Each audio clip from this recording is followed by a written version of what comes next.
Hello guys, চলো আজকে তোমাদেরকে অঙ্ক শেখাই। একটি মেহেদির দাম 100 টাকা, দুইটি মেহেদির দাম 200 টাকা, তাহলে তিনটি মেহেদির দাম 300 টাকা, তাহলে চারটি মেহেদির দাম 400, আর পাঁচটি মেহেদির দাম 500 টাকা। কিছু কিছু মানুষকে এভাবে আমি বুঝাই যে একটি মেহেদি 100 টাকা, তখন তারা বলে আপু দুইটি মেহেদির দাম কত, তিনটি মেহেদির দাম কত, চারটি মেহেদি, আরে একটা মেহেদি 100 টাকা হলে দুইটা তিনটা চারটা পাঁচটার দাম কি? ওরা বোঝে না, ওরা জানে না, মানে কি আর বলবো। এই সমস্ত কথা শোনার পর আমি বুঝতে পারি যে আমার ধৈর্যের ক্ষমতা কতটুকু।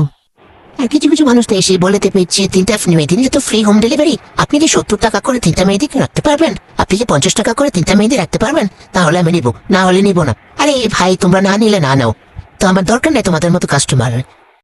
আরেকজন কাস্টমার আবার এসে বলবে যে আপু একটা নেবো ফ্রি হোম ডেলিভারি, তো আপু মানে বুঝলাম না যে 120 টাকার একটা মেহেদি নিলে 100 টাকার একটা মেহেদি নিলে কিভাবে হোম ডেলিভারি ফ্রি দিব আমি।